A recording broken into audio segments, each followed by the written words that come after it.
बिस्मिल्लाहिर्रहमानिर्रहीम। आज हम जनरल साइंस एंड एबिलिटी की बायोलॉजिकल साइंसेस का पोर्शन पढ़ रहे हैं। उसका पहला टॉपिक बेसिस ऑफ लाइफ है।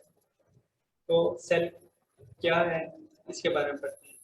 सेल किसी भी ऑर्गेनिज्म का basic function and structural unit है। ये तमाम ऑर्गेनिज्म जो लिविंग ऑर्गेनिज्म है ना, वो सेल से मिलकर बने होते हैं। ये एक बेसिक यूनिट है। अब इसके मेन फीचर्स, ये रॉबर्ट हुक ने इसको डिस्कवर किया था। ये 1665 में रॉबर्ट हुक ने इसको डिस्कवर किया था। इसके बाद सेल थ्योरी है, वो 1839 में आई थी और डिफरेंट साइंटिस्ट ने इस पर अपनी अपनी ऑब्जर्वेशन कंपाइल की थी। तो इसके बाद एक सेल थ्योरी इन्होंने कंपोज कर दी थी 1839 में। अब सेल्स के मेन कैरेक्टरिस्टिक्स की तरफ चलते हैं। Cell is the basic unit of life as we discuss in definition. So all organism consist of one or more cell.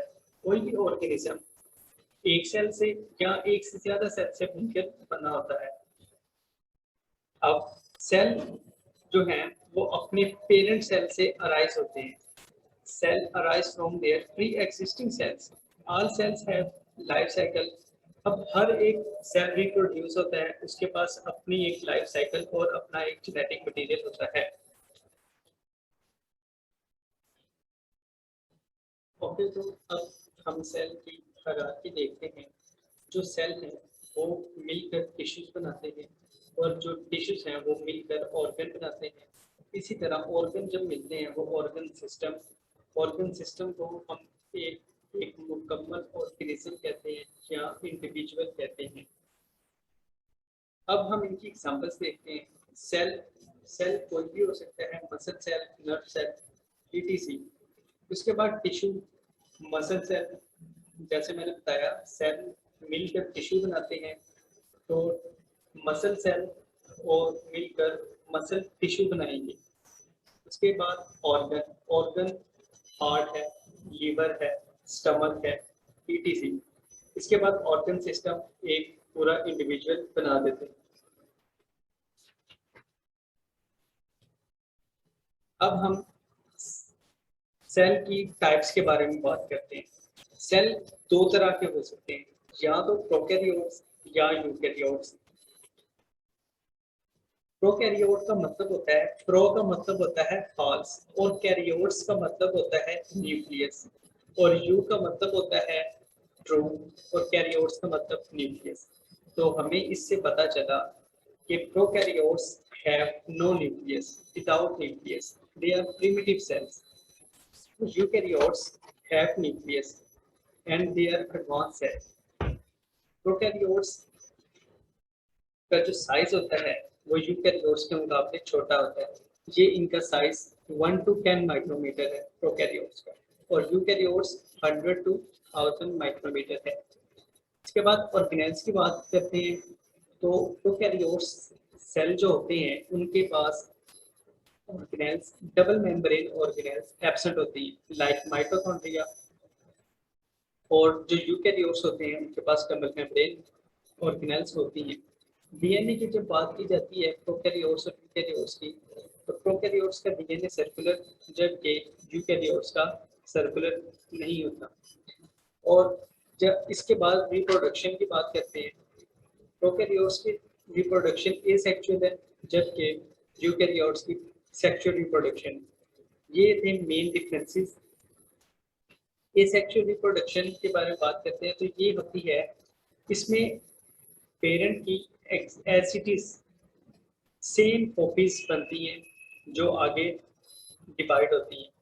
और सेक्सुअल रिप्रोडक्शन वो होती है जिसमें मेल एंड फीमेल के जो गैमीट्स हैं वो फ्यूज होते हैं तो एक नया इंडिविजुअल बनाते हैं। अब इसके फंक्शंस की तरफ चलते हैं। Cell has a damn role in movement as well as respiration, growth and excretion. जब सेल मूव करेगा तो टिश्यूज मूव करेंगे, और जब टिश्यूज मूव करेंगे तो organ as it is organ system एक इंडिविजुअल मूव करेगा।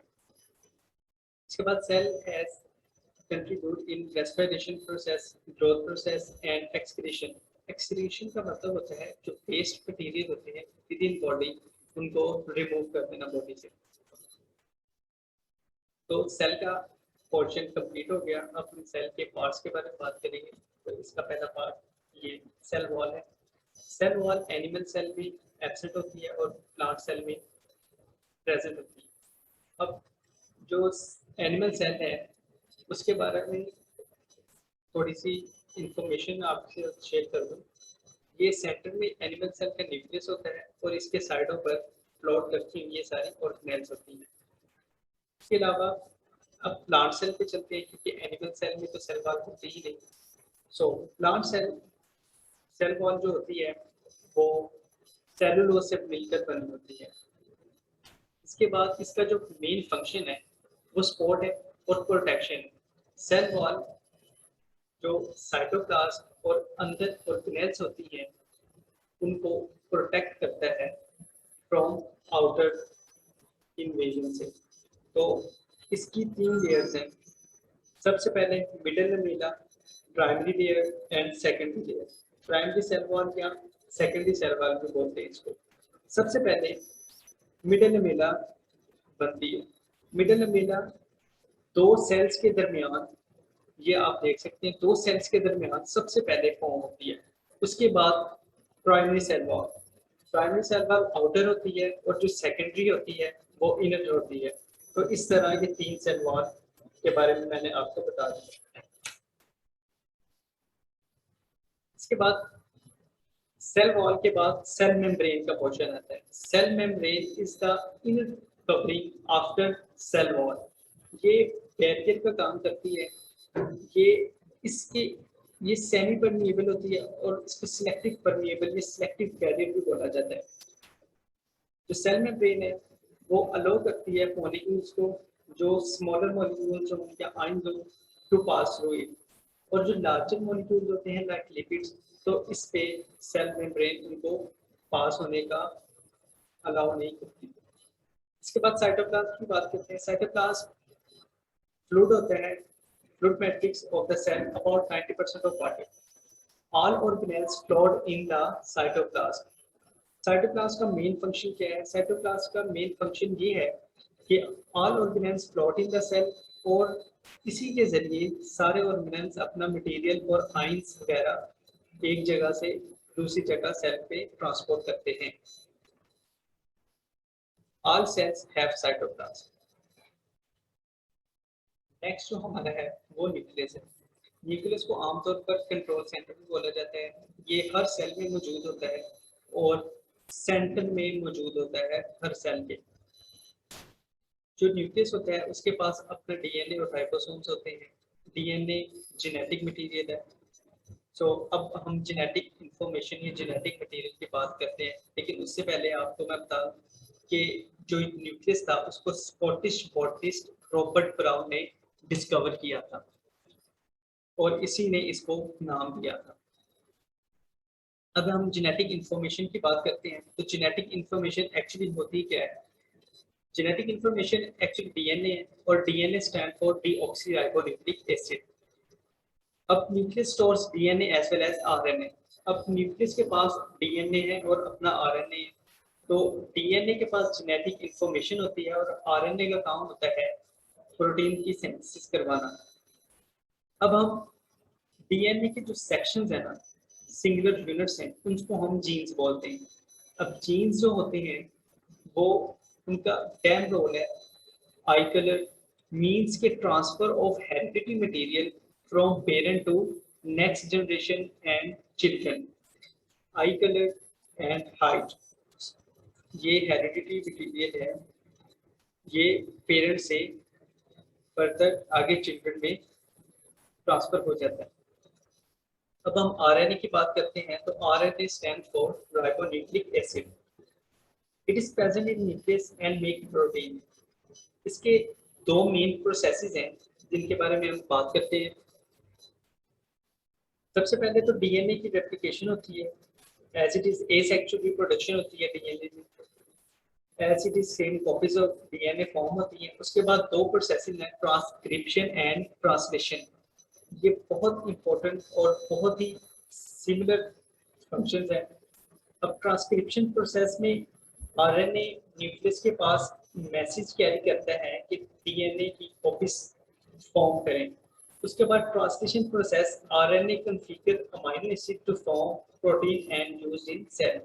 अब ट्रांसलेशन प्रोसेस में प्रोटीन फॉर्म हो जाती है और protein are the polymer of amino acid से मिलकर प्रोटीन बन जाती है। यहाँ पर मैं एक बार फिर इन दोनों प्रोसेसेस को एक्सप्लेन कर देता हूँ। ट्रांसक्रिप्शन जो प्रोसेस है, RNA is made by nucleus. Nucleus RNA बनाता है और ये इंफॉर्मेशन लेकर जाता है डीएनए के पास और डीएनए अपनी कॉपीज बनाता है। इसके बाद इंस्ट्रक्शन जनरेट होती हैं। उसके बाद एक प्रोसेस आ जाता है ट्रांसलेशन प्रोसेस। ट्रांसलेशन प्रोसेस में आरएनए अमीनो एसिड को कंबाइन करके प्रोटीन बना देता है। अब और as the definition of protein, amino or protein is the polymer of amino acids. अब हम प्लास्टिसिटी की बात करेंगे। पहले हम सेल के outer covering, cell membrane, nucleus और साइटोप्लाज्म वगैरह पढ़ रहे थे, सेल वॉल पढ़ रहे थे। अब हम इनके ऑर्गेनेल्स की बात करेंगे। ये plastid is the organelle in the cell. Plastid जो है, इनके मेन डिफरेंस ये है कि ये सिर्फ प्लांट सेल में पाए जाते हैं। Plastids are double membrane organelles. इनका काम सिर्फ फोटोसिंथेसिस करना है। इनके पास डिफरेंट कलर्स के पिगमेंट होते हैं। इनकी तीन टाइप्स होती है क्लोरोप्लास्ट, क्रोमोप्लास्ट एंड ल्यूकोप्लास्ट। सबसे पहले chloroplast, these are the main part of plastid which are the site of photosynthesis. इनका मेन फंक्शन फोटोसिंथेसिस करना है। उसके बाद second chromoplast help in photosynthesis and dispersal of seed. जो क्लोरोप्लास्ट होता है उसके पास ग्रीन कलर का पिगमेंट है और जो क्रोमोप्लास्ट होता है they have different pigments as petals.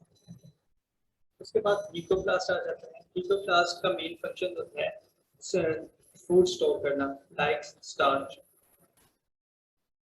तो इसके बाद हम एक दूसरा ऑर्गेनेल पढ़ते हैं जिसको माइटोकॉन्ड्रिया बोलते हैं और सिंगुलर माइटोकॉन्ड्रियम। ये भी डबल मेम्ब्रेन बाउंड ऑर्गेनेल्स होती हैं। इसके बाद माइटोकॉन्ड्रिया को हम पावर हाउस ऑफ सेल बोलते हैं। ये एनर्जी फॉर्म करता है और इसके बाद ये सेल को एनर्जी प्रोवाइड करता है। तमाम यूकेरियोट सेल में माइटोकॉन्ड्रिया होता है because every cell need energy for the processes. इसका मेन फंक्शन सिर्फ और सिर्फ पावर सप्लाई करना है या एनर्जी सप्लाई करना है।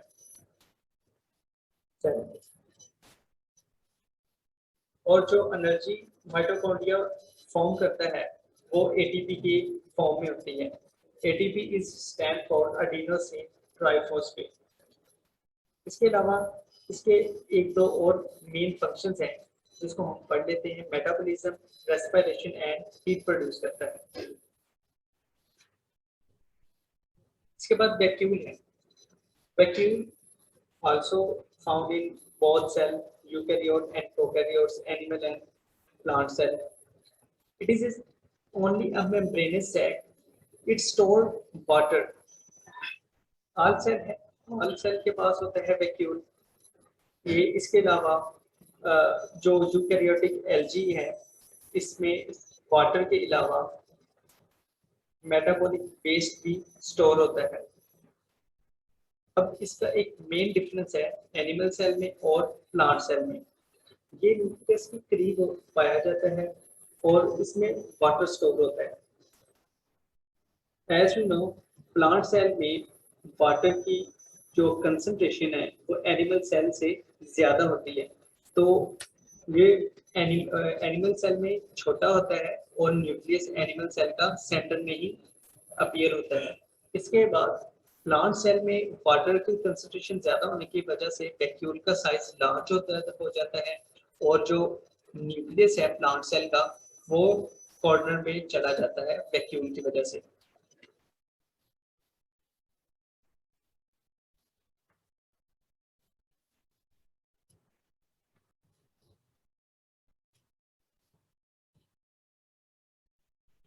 इंडियन व्यूवर्स, आज के लिए इतना काफ़ी है।